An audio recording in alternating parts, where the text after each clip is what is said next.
आप सभी श्रोता मित्रों को मेरा हार्दिक नमस्कार। आज सुनेंगे नवाब ननकू।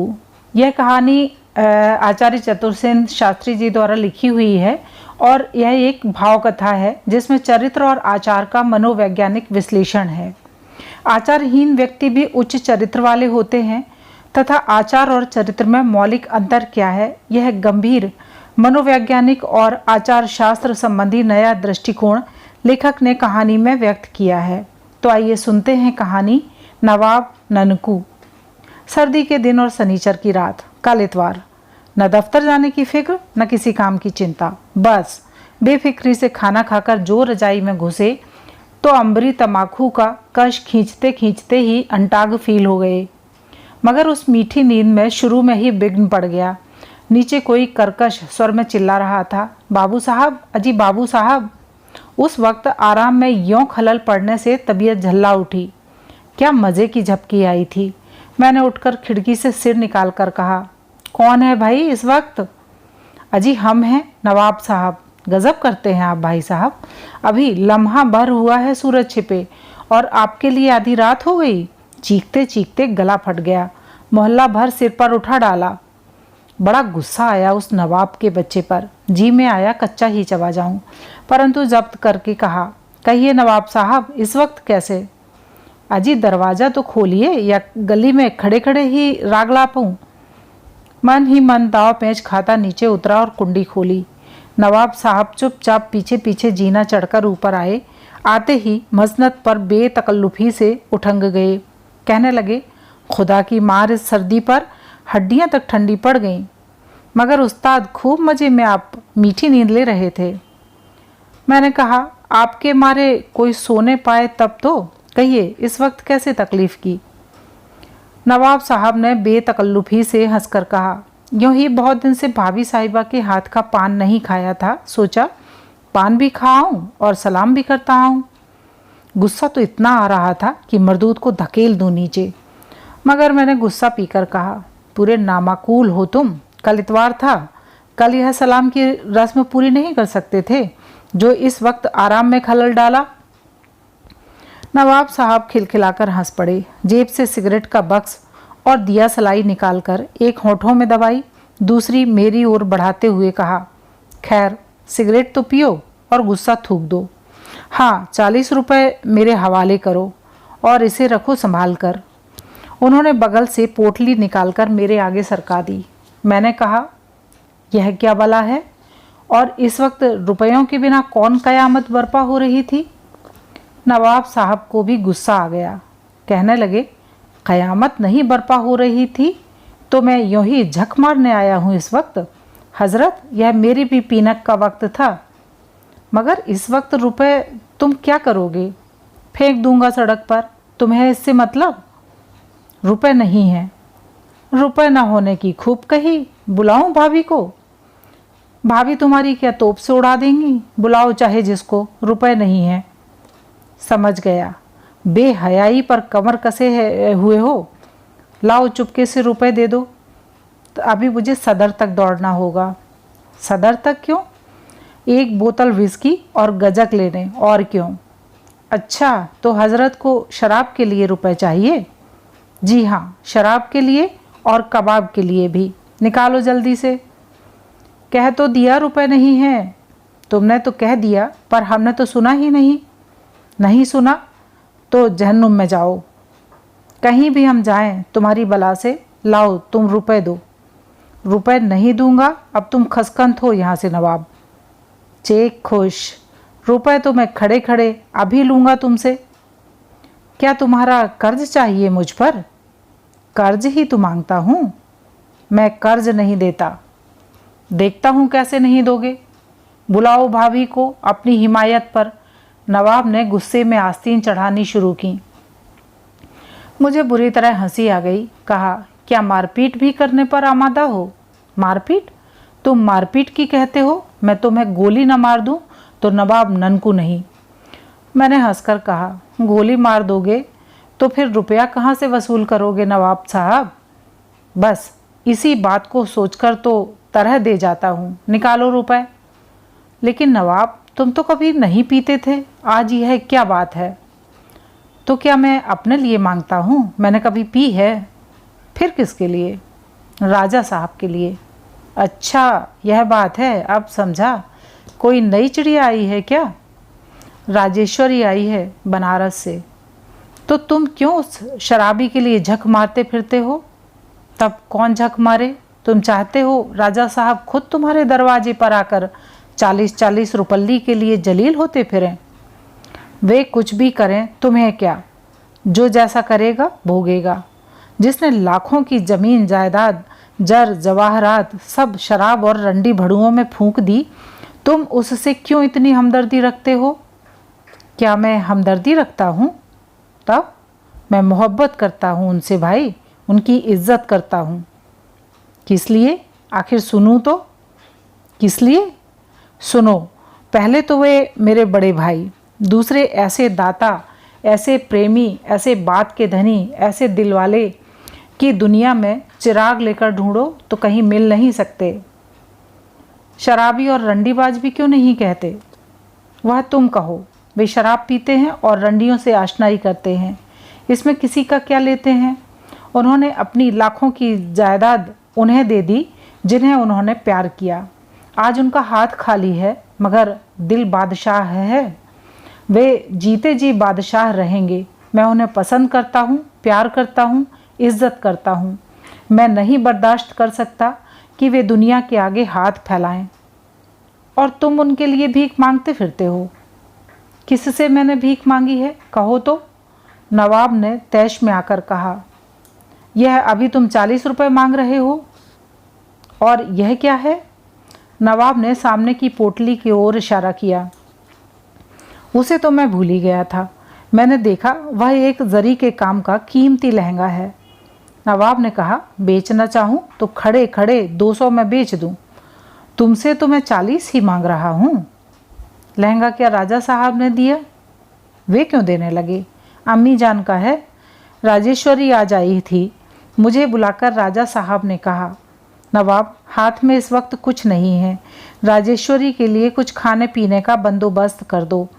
आंखें उनकी शर्म से झुकी थीं और लाचारी से भीग रही थीं। बस इतनी सी ही तो बात है।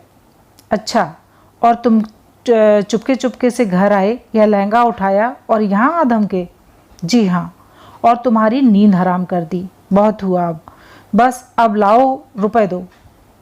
मैंने चुपके से 10-10 के 4 नोट नवाब साहब के हाथ पर रख दिए।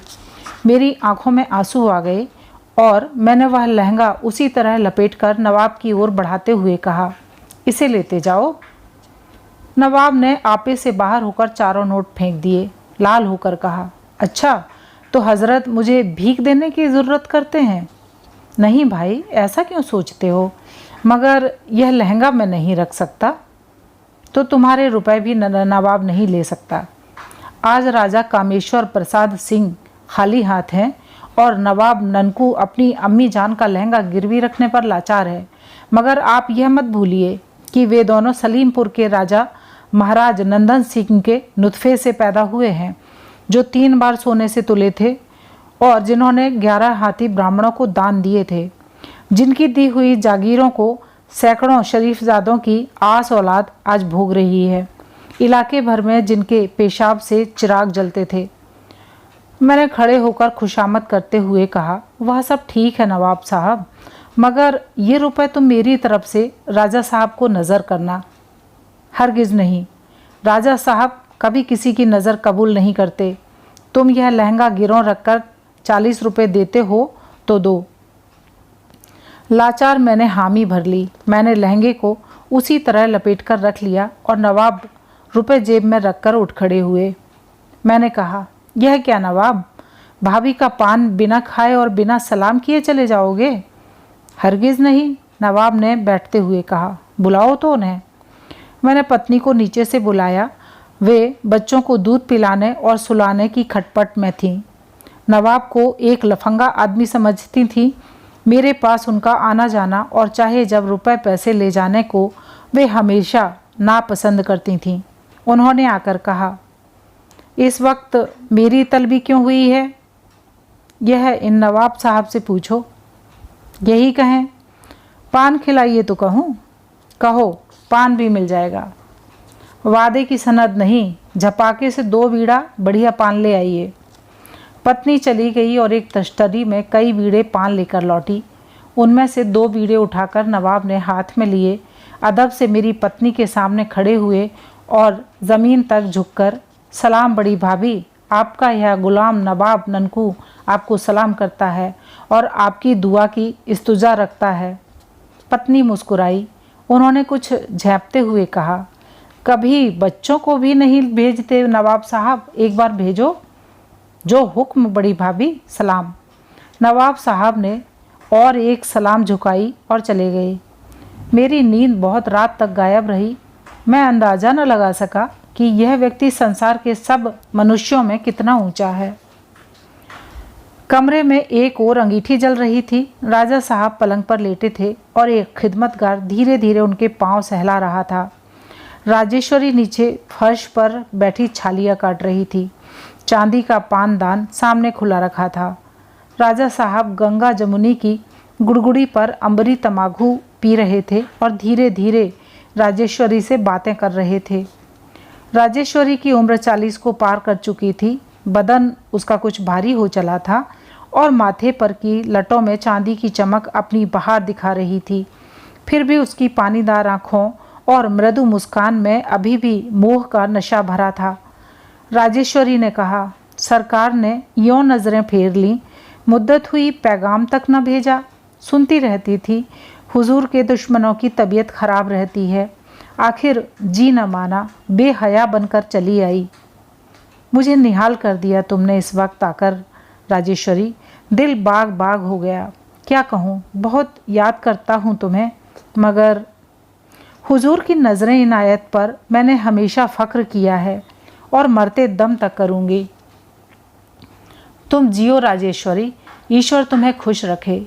यह मूजी बीमारी, क्या कहूँ, अब तो हिलने डुलने से भी लाचार हो गया हूँ, पर यह सब उस भगवान की दया है। फिर मुझे अपनी लाचारी का क्या गम है जब तुम दुनिया की तमाम खुशी लेकर यहाँ आ जाती हो। राजेश्वरी ने 4 बीड़ा पान बनाकर राजा साहब को अदब से पेश किए। राजा साहब ने मुस्कुराकर पान लेकर मुंह में रखे। खिदमतगार ने आकर अर्ज की, हुजूर, कुंवर साहब सलाम के लिए हाजिर हुए हैं। आए वे, राजा साहब ने धीरे से कहा। कुंवर साहब ने झुककर राजा साहब को सलाम किया और पैताने की ओर अदब से खड़े हो गए। राजा साहब ने कहा, चाची को सलाम नहीं किया बेटे? कुंवर साहब ने आगे बढ़कर राजेश्वरी को सलाम किया और 2 कदम पीछे हट गए। राजेश्वरी खड़ी हुई, आगे बढ़कर कुंवर साहब के पास पहुंची, उनके मुख पर प्यार से हाथ फेरा और 2 अशर्फियाँ निकालकर उनकी मुट्ठी में ज़बरन थमा दीं। कुंवर साहब ने पिता की ओर देखा। राजा साहब ने कहा, ले लो और चाची को फिर मुकर्रर सलाम करो। कुंवर साहब ने फिर झुककर सलाम किया। राजेश्वरी ने दोनों हाथ उठाकर आशीर्वाद दिया। राजा साहब ने इशारा किया और कुंवर साहब चले गए। एक ठंडी सांस खींचकर राजा साहब ने कहा, इस निकम्मे बाप ने अपने बेटे के लिए भी कुछ न छोड़ा राजेश्वरी, मगर यही है कि ज़हीन है, पेट भर लेगा। हुजूर ऐसा क्यों फरमाते हैं? इन मुबारक हाथों से भीख पाकर लोगों ने रियासतें खड़ी कर ली हैं। दुनिया में दिल ही तो एक चीज़ है हुजूर, भगवान भी यह सब देखता है। वह उस आदमी की औलाद पर बरकत देगा जिसने अपनी ज़िंदगी में सबको दिया ही है, लिया किसी से कुछ नहीं। राजा साहब ने हाथ बढ़ाकर राजेश्वरी का हाथ पकड़ लिया। बहुत देर तक कमरे में सन्नाटा छाया रहा। 2 पुराने किंतु पानीदार दिल मन ही मन एक दूसरे को यत्न से संचित स्नेह से अभिषिक्त करते रहे। आखिर राजा साहब ने एक ठंडी सांस भरी और गुड़गुड़ी में एक कश लगाया। नवाब ननकू हाँफते हुए आ बरामद हुए। उनकी नाक पर की ऐनक नाक की नोक पर खिसक आई थी। आते ही उन्होंने खिदमतगार को एक डांट दी, अरे कमबख्त बदनसीब, अंगीठी में और कोयले क्यों नहीं डाले? वह बुझ रही है। नवाब साहब जब तक हुक्म ना दें, ये नवाब के बच्चे काम न करेंगे। राजा साहब को दौरा हो गया तो याद रख कच्चा चबा जाऊंगा। उठ जल्दी कोयले डाल। खिदमतगार चुपके से उठ गया। नवाब ने ही हंसते हुए कहा, देखा राजेश्वरी भाभी, खिदमतगार साले नवाब ननकू के आगे बंदर की तरह नाचते हैं। मगर मुंह पर कहता हूँ, बिगाड़ दिया है राजा साहब ने। नौकरों को बहुत मुंह लगाना अच्छा नहीं। लेकिन नवाब, उन गरीबों को 6-6 महीने की तनख्वाह नहीं मिलती, बेचारे मोहब्बत के मारे पड़े हैं। तो इससे क्या, उनके बाप दादों ने इतना खाया है कि 7 पीढ़ी के लिए काफ़ी है। मगर उन्होंने खिदमत भी तो की है, तो रियासतें भी तो पाई हैं। अच्छा देखूं तो राजेश्वरी के लिए क्या क्या चीज़ लाए हो, देखिए और दाद दीजिए नवाब को। नवाब ने बोतल बगल से निकाली और भी बहुत सा सामान। अरे यह इतनी खटपट किस लिए की नवाब साहब? राजेश्वरी ने कहा। जी, जैसे आप चींटी के बराबर तो खाती ही हैं। फिर आई कितने दिन बाद हैं राजेश्वरी भाभी? जानती हैं राजा साहब कितना याद करते हैं। जब राजेश्वरी जबान पर चढ़ती है आंखें गीली हो जाती हैं। अम्मी जान कहती थीं बड़े महाराज का भी यही हाल था, ज़रा सी बात पर दिल भारी कर लेते थे। वे देवता थे नवाब साहब। और ये इन्हें पहचाना किसने है अभी? दुनिया ऐसों को कभी न पहचान पाएगी। खिदमतगार अंगीठी टंच करके रख गया। नवाब साहब ने खुश होकर कहा, यह बात है रामधन, मगर देखो मैंने तुम्हें 1 गाली दी है और यह 2 रुपये इनाम देता हूँ। नवाब ने 2 रुपये निकालकर रामधन की ओर बढ़ा दिए। रामधन ने नवाब के पैर छूकर कहा, हुजूर, आपकी गालियाँ खाकर ही तो जी रहा हूँ। रुपया पैसा सरकार का दिया बहुत है, मगर यह भी रख लो, महरिया को एक बढ़िया सी चुनरी ला देना। वह उस दिन हवेली गई थी सरकार, तो बेगम साहिबा ने जाने क्या क्या ला दिया था, गट्ठर भर लाई थी। नवाब ने तैश में आकर कहा, अबे रुपए लेता है या मंतिक छांटता है, क्या लगाऊं धौल? रामधन ने रुपए लेकर उन्हें और राजा साहब को सलाम किया। राजा साहब ने हंसकर कहा, देखा राजेश्वरी, नवाब का इनाम देने का तरीका। नवाब खिलखिलाकर हंस पड़े। उन्होंने कहा, झपाके से तश्तरियाँ ला, गिलास ला, पैग ला, जल्दी कर। झड़ पर में ही सब साधन जुट गए। राजा साहब तकिए के सहारे उठंग गए। शराब का दौर शुरू हुआ। नवाब ने गिलास में सोडा और शराब भरकर कहा, राजेश्वरी राजा साहब की तंदुरुस्ती और बरकत के लिए। तीनों ने हंसती हुई आंखें मिलाईं और शराब की चुस्कियां लेने लगे। राजेश्वरी ने कहा, इस सर्दी में बहुत दौड़ धूप की नवाब साहब। मान गई ना आप नवाब को? लीजिए इस बात पर दूसरा पैग। नहीं नवाब, मैं तो कभी पीती ही नहीं। बहुत मुद्दत हुई जब से महाराज की तबीयत नासाज रहने लगी। आज मुद्दत बाद मुँह से लगा रही हूँ। तो पूरी कसर निकालिए राजेश्वरी भाभी। नवाब को इस ठंडी रात में उस साले ठेकेदार से बहुत मगजपच्ची करनी पड़ी। साला वही रद्दी माल पटील रहा था। मैंने कहा, वह बोतल निकालो जो उस दिन हमारे सरकार की खिदमत में गई थी। और ये कबाब, सच कहता हूँ राजेश्वरी भाभी, कस्बे में दूसरा नहीं बना सकता। वाकई बहुत अच्छे बने हैं, मगर आप तो खाते ही नहीं नवाब साहब। वाह, खिलाने में जो मज़ा है वह खाने में कहाँ। देखा था अम्मी को, यही एक शौक़ उन्हें मरते दम तक रहा, एक से एक बढ़कर चीज़ें बनाना और खिलाना। मुझे याद है नवाब, मैं तब बहुत बच्ची थी, आपा के साथ आती थी। वे छोड़ती ही न थीं, खींच ले जाती थीं, कितना खिलाती थीं क्या कहूँ। मगर अब अम्मी तो है नहीं। नवाब उनका नालायक लड़का है, उसने विरासत में अम्मी की वह आदत पाई है। लीजिए यह पैक तो पीना होगा। मगर उधर तो देखो नवाब, महाराज ने सिर्फ होठों को छूकर ही गिलास रख दिया है, पी कहाँ। क्या कहूँ राजेश्वरी, तकलीफ़ देती है, पी नहीं सकता। डॉक्टरों ने भी मना कर दिया है। मगर तुम पियो राजेश्वरी, आज मैं बहुत खुश हूँ। लाओ नवाब, राजेश्वरी को एक पैग मैं भर कर दूँ, और हुजूर एक नवाब को भी। अरे यह कब से? तुम तो कभी पीते नहीं थे। आज ही से? अभी अभी एक पैक पिया है मैंने। राजा साहब ने 2 पैक भरकर तैयार किए, गिलास में भरकर कहा, लो राजेश्वरी और तुम भी नवाब। वाह हुजूर, यूँ नहीं, ज़रा सा जूठा कर दीजिए कि यह जाम पाक तबर्रुक हो जाए, नवाब ने कहा। राजा साहब हंस दिए। उन्होंने नवाब का हाथ पकड़कर और खींचकर छाती से लगा लिया। फिर आंखों में आंसू भरकर कहा, ननकू मेरे प्यारे भाई, हमारी माँ 2 थी मगर वालिद एक थे, फिर भी तुम मेरे सगे भाई हो, ऐसे जैसा दूसरा मिलना मुश्किल है। और ननकू, मैं सिर्फ प्यार की बदौलत ही जी रहा हूँ। उन्होंने प्याला होठों से छुआकर नवाब को दिया और नवाब गटागट पी गई। उनकी आंखों में आंसू और होठों में हंसी बिखर रही थी। नवाब ने कहा, राजेश्वरी भाभी, बहुत दिन से सूने दिन जा रहे थे, आज तो कुछ जंच जाए। मगर नवाब, गले में अब सुर तो रहे ही नहीं। बेसुरा ही सही।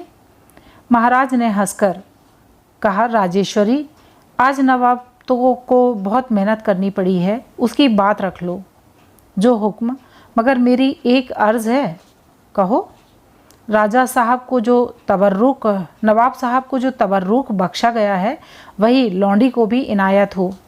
ओह अच्छा, ठहरो, सब्र करो।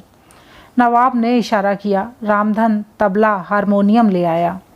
हारमोनियम नवाब खींच बैठे और रामधन ने चारों ओर तकिए लगाकर राजा साहब को आराम से बैठाकर तबले उनकी गोद में रजाई में लपेटकर रख दिए। अंबरी तमाखू की एक नई चिलम चढ़ा दी। तबले पर एक हल्की चोट देते हुए राजा साहब ने कहा, राजेश्वरी, अभी उंगलियों पर लकवे का असर नहीं है, काम दे रही हैं। राजेश्वरी ने चुपचाप आंखों में प्यार भरकर राजा साहब पर उड़ेल दिया और आलाप लिया।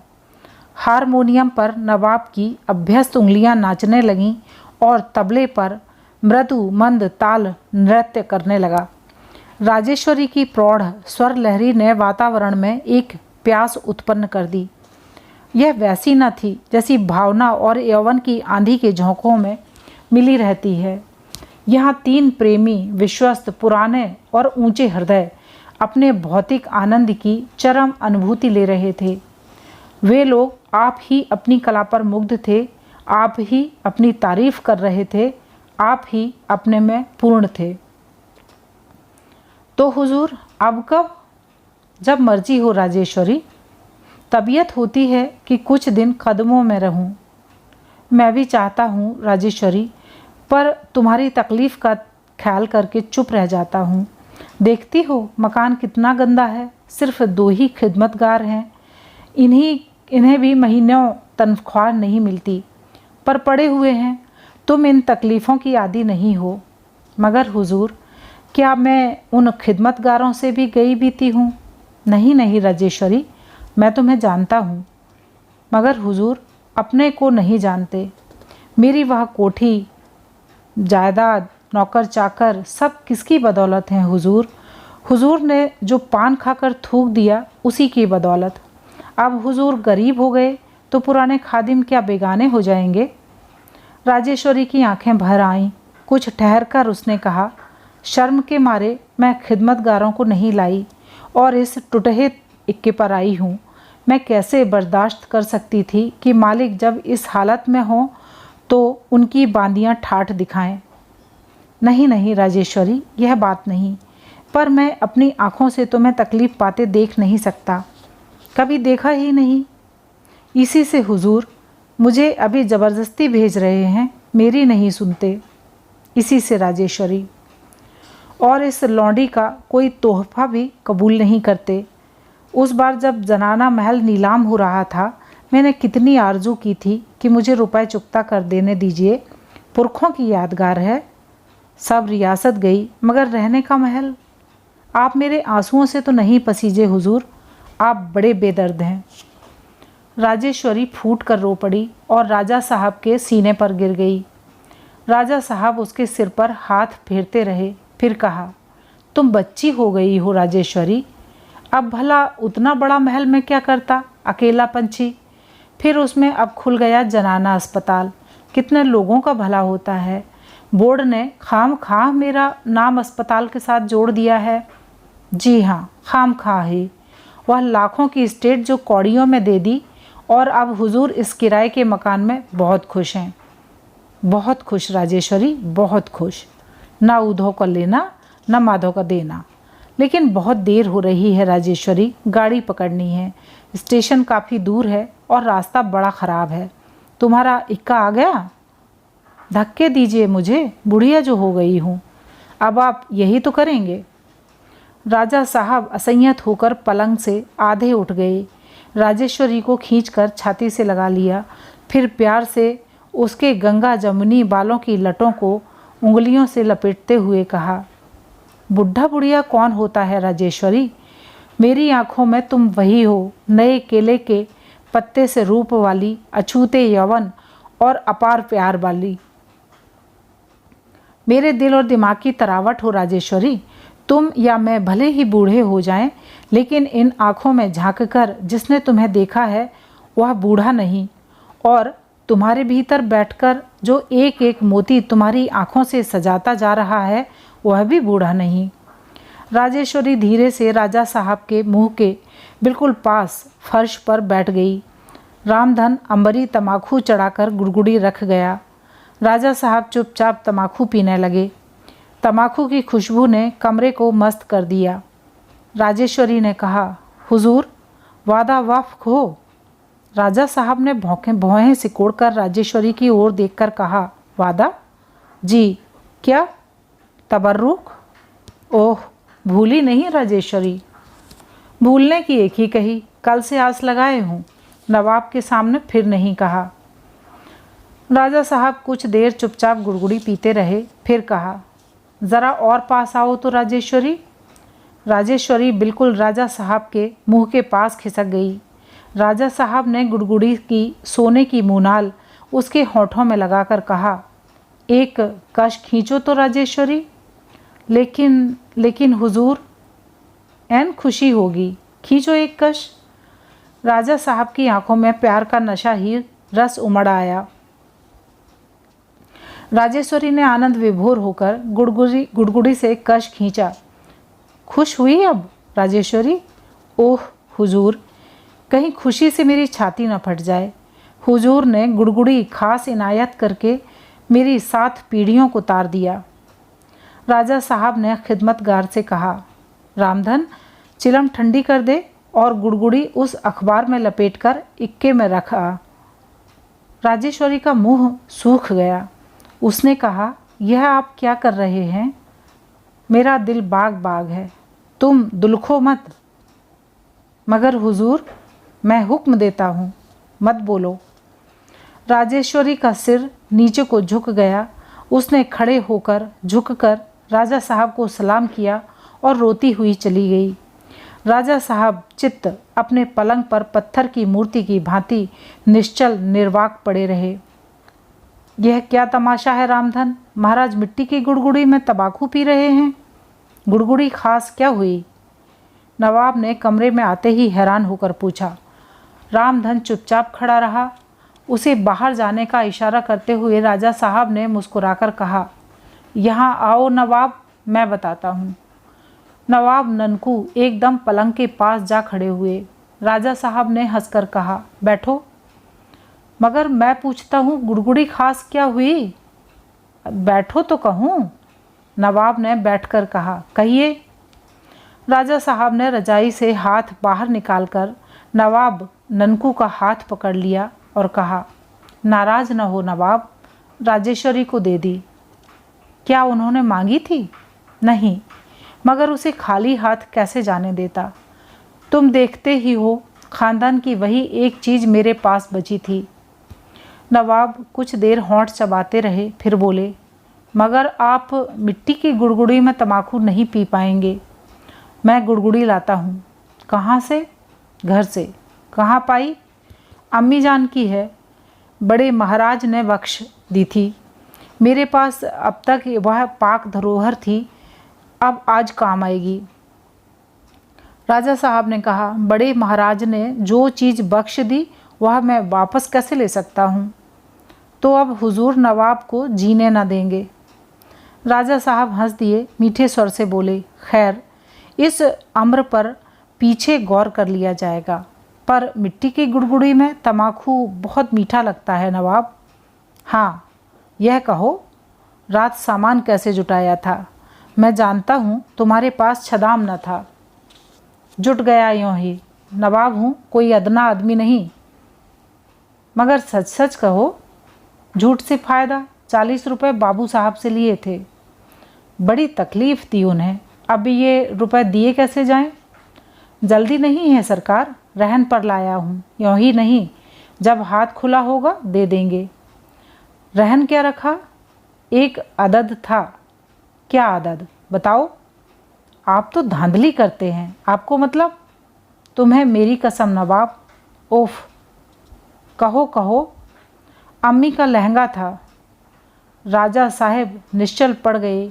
उनकी आंखों की कोर से आंसू बह रहे थे और उनका कांपता हुआ हाथ नवाब के हाथ में था।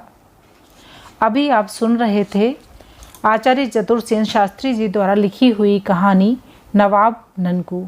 कहानी अगर आपको पसंद आई या मेरे चैनल के कंटेंट आपको पसंद आते हैं तो मेरे चैनल को शेयर करिए, सब्सक्राइब कर लीजिए। आपका बहुत बहुत धन्यवाद। नमस्कार।